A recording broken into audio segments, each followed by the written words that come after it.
வணக்க மக்களே, சட்டப்பூர்வ கிடைக்கப்பட்ட மிக முக்கிய தகவல் ஒன்று வெளியாகி இருக்கிறதா? ஸ்டாலின் கொடுத்த ஆஃபர் என்ன? திமுகவுடன் கூட்டணியா? மௌனம் கலைத்த ஓபிஎஸ், தமிழக அரசியலில் மாறும் அதிரடி திருப்பம் என்ன? வாங்க வீடியோவை முழுமையாக்கலாம்.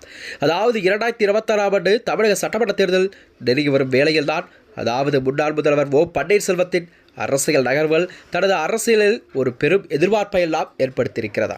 அதாவது தை பிறந்தால் வழிபிறக்கும் என்றெல்லாம் கூறி வந்த ஓபிஎஸ் அவர்கள் பிப்ரவரி மாதம் பிறந்த பின்னரும் கூட தனது கூட்டணியை குறித்து இறுதி முடிவெல்லாம் வெளிப்படையாகவே அறிவிக்காமல் மௌனம் காத்து வருகிறார். தற்பொழுது அதிமுக மற்றும் பாஜக உள்ளிட்ட கட்சிகளுடன் தனது கூட்டணி பேச்சுவார்த்தைகளில் மும்முரமாக ஈடுபட்ட நிலையில்தான் ஓபிஎஸ் நிலைப்பாடு குறித்த ஒரு கேள்வி அரசியல் வட்டாரத்திலே ஒரு பேசுபொருளாக பார்க்கப்படுகிறதா. அதாவது ஓபிஎஸ் அவர்கள் தடுத்து விடப்பட்ட நிலையில்தான் அவர் யாருடன் கூட்டணி வைக்கப் போகிறார் என்பதுதான் அரசியல் பேசப்படும் செய்தியாகவும் பார்க்கப்படுகிறதா. சென்னையில் சமீபத்தில் நடைபெற்ற ஒரு திருவிழாவில் ஒன்றில் பங்கேற்ற முன்னாள் முதல்வர் ஓ பன்னீர்செல்வம் அவர்கள் செய்தியாளர்கள் கூட்டணி குறித்த சரமாரியான கேள்விகளை எழுப்பினார். குறிப்பாக அவர் தேசிய ஜனநாயக கூட்டணியில் தொடர்கிறாரா அல்லது திமுக பக்கம் சாய்கிறாரா என்ற கேள்விக்கு அவர் நேரடியாக பதிலளிக்கவில்லை. அதாவது திமுக கூட்டணியில் இணைவது பற்றி ஆலோசிக்கப்படுகிறதா என்ற கேள்விக்கு நீங்கள் ஏன் இப்படிப்பட்ட கேள்விகளெல்லாம் கேட்கிறீர்கள் என்று எனக்கு புரிகிறது என ஒரு புதிராக பதிலை அளித்திருக்கிறார்.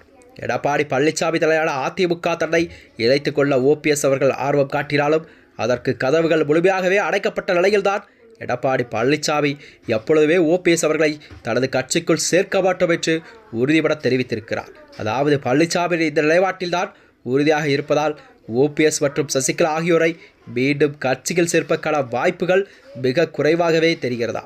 அதே நேரம் டிடிவி தினகரன் போன்றவரை ஓபிஎஸ் மீண்டும் அதிமுக கூட்டணிக்குள் எதிராக செயல்பட மாட்டார் என்ற ஒரு நம்பிக்கையுடன் பேசி வருகிறார். அது மட்டுமன்றி டிடிவி தினகரன் அவர்கள் ஓபிஎஸ்ஐ மீண்டும் அதிமுகவா அல்லது என்டிஏ கூட்டணிக்குள் கொண்டு வர அதற்கான வேலைகளையோடு தொடங்கிவிட்டாராம்.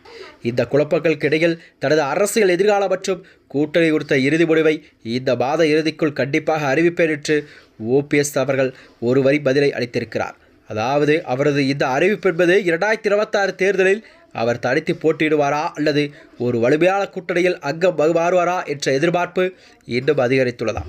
எதுவாக இருந்தாலும் இம்மாத இறுதியில் ஓபிஎஸ் அவர்கள் எடுக்கும் ஒரு முக்கிய முடிவென்பது அவரது அரசியல் வாழ்வில் ஒரு மிக முக்கியமான திருப்புமுனையாகவும் அமையும் என்பதில் எந்த ஒரு சந்தேகமில்லை தான் அரசியல் வட்டாரத்தில் பேசப்படுகிறதா.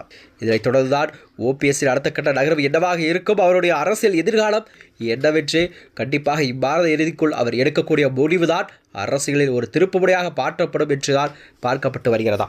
மேலும் இதனைத் தொடர்ந்துதான் ஓபிஎஸ் மற்றும் சசிகலா ஆகியோரை மீண்டும் எந்த கட்சிக்குள் அவர்கள் கூட்டணி வைக்கப் போர் என்பது ஒரு கேள்விக்குறியாக பார்க்கப்படுகிறது. இதனைத் தொடர்ந்தான் 2026 சட்டமன்ற தேர்தல் என்பது கண்டிப்பாக தமிழகத்தில் எல்லா கட்சிகளுக்குமே ஒரு முக்கிய தேர்தலாக பார்க்கப்பட்டு வருகிறதா. மேலும் இதுபோன்ற வீடியோக்களை தெரிந்து கொள்ள நமது சேனலை மறக்காமல் சப்ஸ்கிரைப் செய்து கொள்ளும். நன்றி, வணக்கம்.